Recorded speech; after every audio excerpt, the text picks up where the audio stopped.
it came to me to talk to you guys about how to pursue multiple things in your life. Because I was talking to my boyfriend and we were talking about all the passions and things that we really love to do, which is something we commonly talk about. I told him that basically the reason why I feel like we struggle with pursuing our goals and our dreams is because we're both involved in too many activities and too many things that we like. And I've been watching a lot of videos about how to overcome this process, or how to beat it if you have ADHD, or, how to get it all done. And I feel like, and I could be wrong, but from watching the videos, it seems like most of the people that are involved in doing multiple things know that they have to dedicate a lot more time to themselves than the average person. For the past few years, I'd say about 5 to 7 years, I've been on a very serious pursuit of more for myself. And with that pursuit, it's come with me dabbling in different things and never doing it to the fullest extent. I've always either had a full-time job or have been working a lot of overtime. And there has been times when I didn't have a job and still couldn't accomplish what I wanted to accomplish, because now that I had time, I was trying to do too many things. One of my biggest learning lessons was the year that I was on unemployment. And I was excited to be on unemployment because I had so many different business projects and endeavors that I was trying to pursue. I was trying to learn real estate. I was trying to learn new skills in regards to sales, getting back into life insurance. And I was also taking the boys to soccer, volunteering, doing hospice, going to film school. And if I don't even have to keep going for you guys to know that I was obviously doing too much. And with that being said, with that time wasted, I call it time wasted because I feel like had I just gotten to really focus on one thing, I could have pursued what I wanted to pursue. However, in 2024, I'm starting to see a lot of videos where people are saying that's not true. You can focus on all of your stuff. But one thing that I do notice that those people have in mind, like I said, is that they spend a lot of time on themselves. And I feel like you can do it, but I feel like it's going to require a great deal of sacrifice. My tips, my things that have seemed to work for me on the days that I'm most productive and I'm able to allot time to each thing that I like to do, starts with time. So I had to return back to getting up early. Now, these past 2 weeks, I'm not even gonna lie to you and sit here and act like I was getting up early and being, the most productive person. But a few weeks ago, when I moved into this new apartment, and I call it the Wellness Retreat, because it has a lot of great amenities, but I started waking back up early at 6 a.m., 5 to 6 a.m. And by 6 o'clock or 6:30 latest, I like to hit the gym. After the gym, shower, eat. Then I would start to write, and then I would work on film or editing and stuff before I would start work at 11 a.m.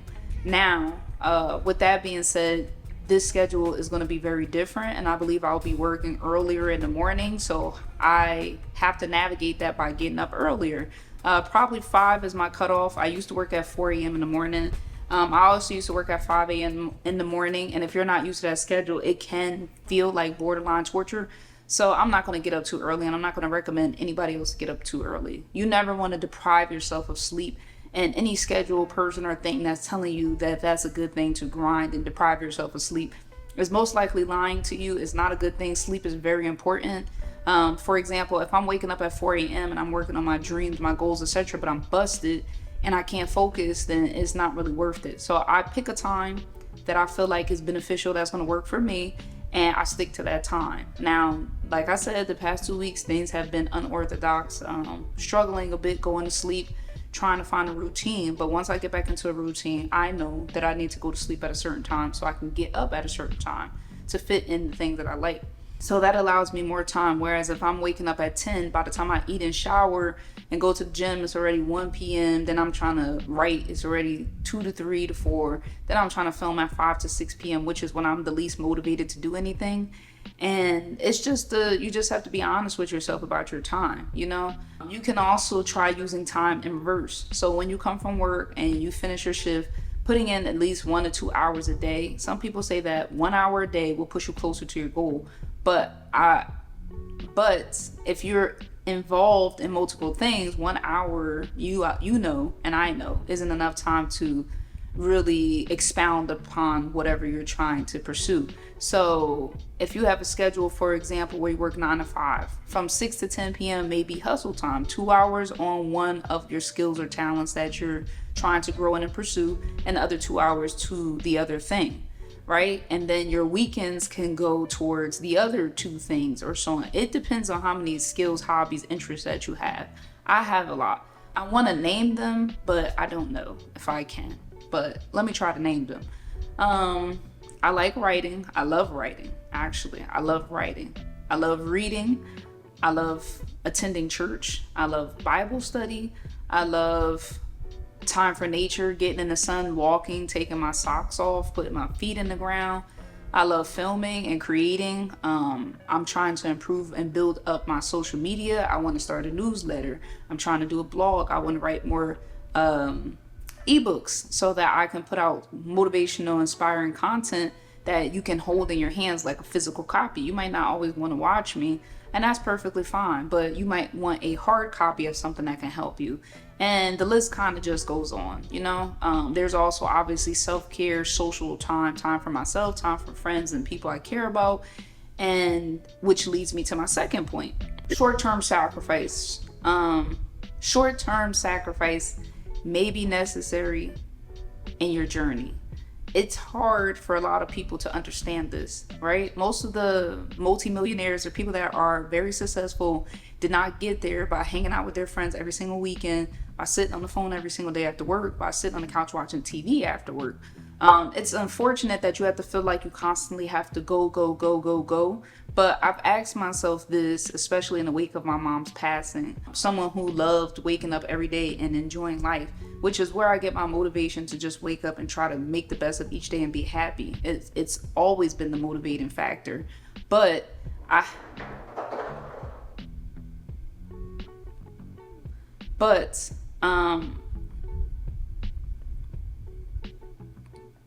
you have to ask yourself, how much time are you spending trying to keep up with everybody else?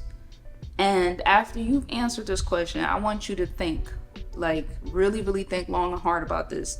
The people that you are fighting to keep up with, the people that you love and you care about the most, who love and care about you, are they doing the same things that you're doing? Are they trying to pursue the same thing? No. If the answer is no, then you already have your answer and what you need to do. If you continue to get on the phone and talk every day after work or before work to people that are not spending the hours doing what you do, of course it's not going to work out. So you have to be the one to stand up and advocate for yourself and your time and say, hey, you know what? It's been a pleasure talking to you, but I'm going to have to start to cut these phone conversations short. When I get in from work, I need to be locked in and I need to focus on XYZ. It's already good enough that after work to me is my least productive hours. It's the hours where I don't create my best work. It's the hours that I'm the most tired and drained from work, especially depending on what kind of day it was and what I did, right? And also on the weekends, you might have to miss some of the brunches and the barbecues and things of that nature. And it sucks. Like sometimes people text me or call me and I want to go get that drink or hang out or just forget about stuff for a little while and sit down and have fun. But my mind is always constantly in go mode because I have a lot of hobbies and interests that I want to pursue. Things that I not only want to pursue as hobbies, but things that I plan to turn into skills so that I can make money from them. And so if all you do is go to work 5 days a week and you have 2 days off and you spend your 2 days off doing what you do, what you like, which is spending time with family, socializing, hanging out, maybe having a drink or two, watching TV, catching up on a show. That's not how my weekends get used. So now by me trying to divide that time with you, I have less time to work on my craft. So I believe that there's some short-term sacrifices that need to be made. There's a lot of reasons why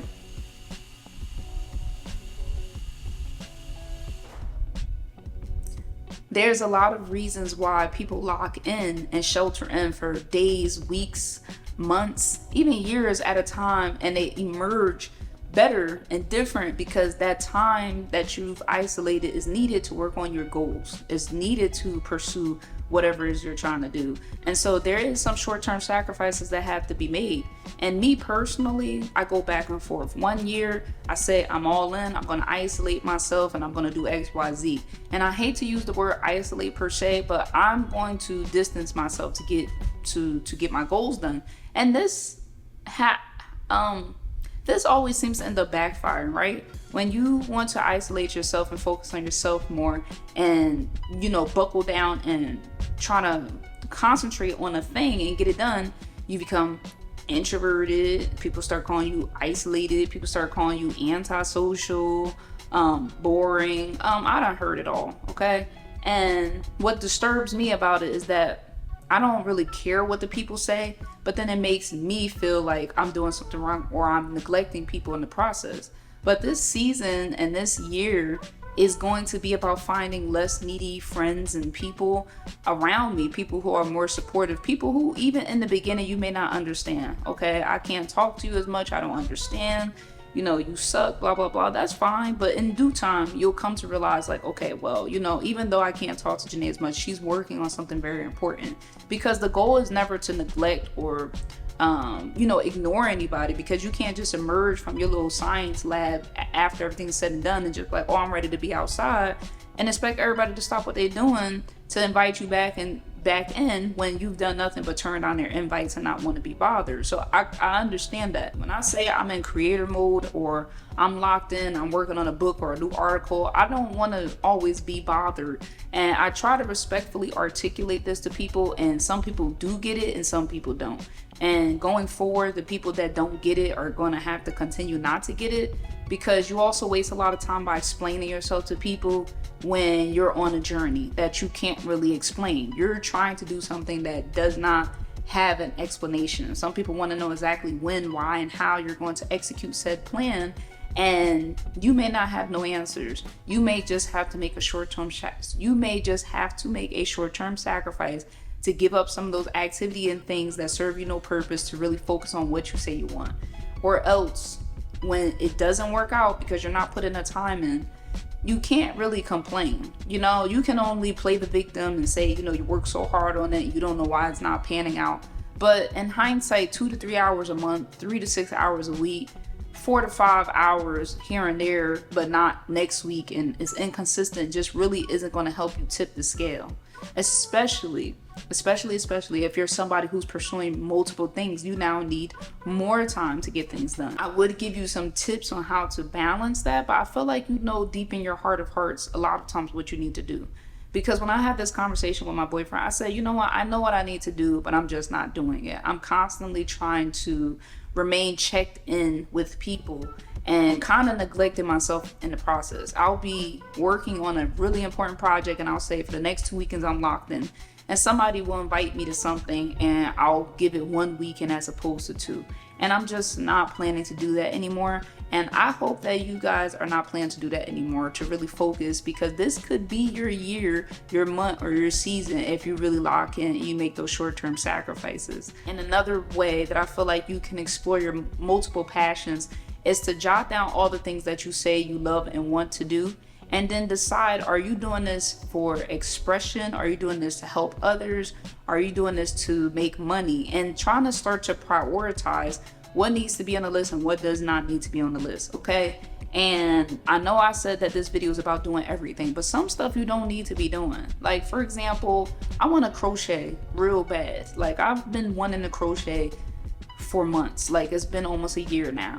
And as much as I want to pursue crocheting, with my time management and all the things I have going on right now, crocheting might not be priority on the list. So as much as I want to start these little projects around the house and stuff, I decided to put that on the back burner and focus on the things that I said I needed or wanted to be doing, which is at the forefront is mainly just film and writing together collectively, which it pains me when I don't do it.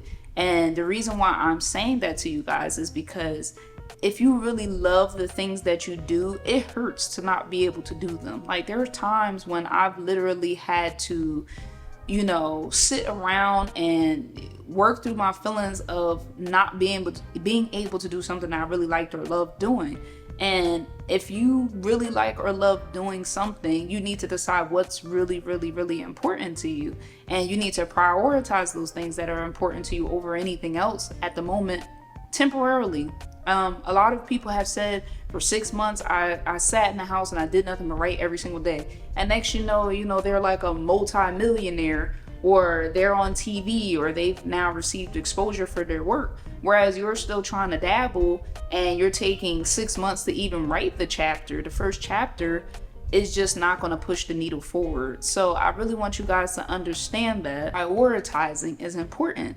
Like I said, yes, you can have multiple passions, hobbies, interests, and yes, you can pursue them all. It will take a lot out of you because you'll have to put way more time in than the average person. You'll have to isolate yourself way more than the average person. Or maybe you're just really talented and skilled and you spend an hour on each thing a day, and for some reason you just excelled in everything. Then kudos and great for you.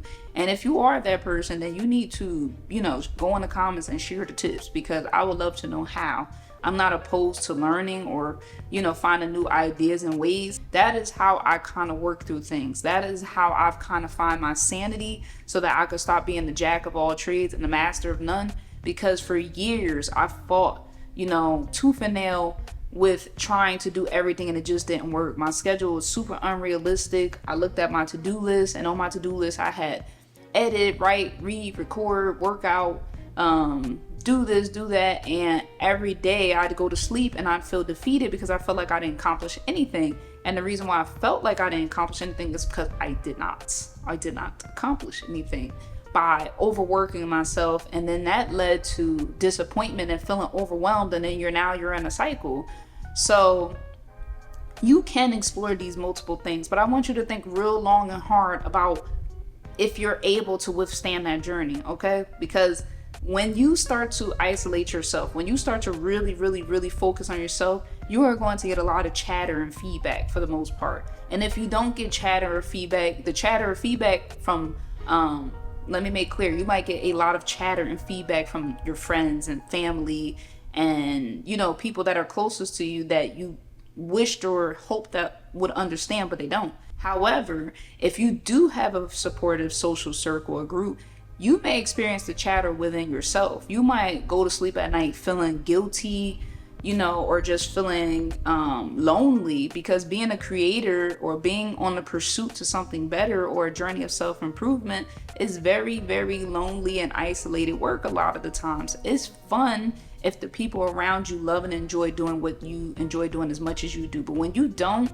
and it's something that you do by yourself, it's going to be like that. There's a lot of nights where I worked on 4 to 5 to 6 chapters, and it was some of my best writing days, and I had tuned out to everyone throughout the entire day, and I felt real bad about it, when it was time to go to sleep. Like, dang, I just totally ignored everybody all day. Now the whole Sunday is gone. I didn't play with the kids. We didn't do this. I said I was going to take that walk, and I didn't do it. But it's going to be a battle, but you have to fight with yourself to know that this is not real. This is a temporary sacrifice that you are making to get somewhere bigger and better in your life. And so that is just the beginning of some tips that I'm going to share with you. I want to share more of, how my day goes on a day-to-day basis. I was supposed to start going live. A lot of things happened that threw me off of balance, but I don't want that to keep being the case. So I'm going to have to start making time to show you guys, just what I actually do on a day-to-day basis when I have the time, before work, after work, throughout the day. And hopefully I'm hoping that inspires you guys to know that you can do it. I hope that inspires you guys to try, some of these tips or routines that I'm sharing with you. And so what I leave you with today is you doing the work of figuring out what skills or things you want to pursue. And then next, you need to prioritize those skills or things that you want to do. Do you really need to do it all? If so, now you need to come up with a schedule, and then you're going to have to communicate with those that you love and stuff around you. Just heads up, it doesn't have to be a whole explanation. Heads up, I'm working on this for the next few weeks to a month. I probably won't be around or being able to, communicate with you guys as much, and, XYZ, blah, blah, blah. You guys get the gist. But I do wish you guys the best of luck. I'm really looking forward to see, you know, you guys emerge better. The goal is always to be better, to grow, and to pursue your goals or whatever it is that's going to make you feel like you're a better person in this world. If you guys liked or enjoyed this video, were able to relate to it, then please like or subscribe. I want to continue to feed the algorithm with positivity, motivation, inspiration. And so with you sharing or liking the video, it helps me a lot. So I'll talk to you guys later. Bye.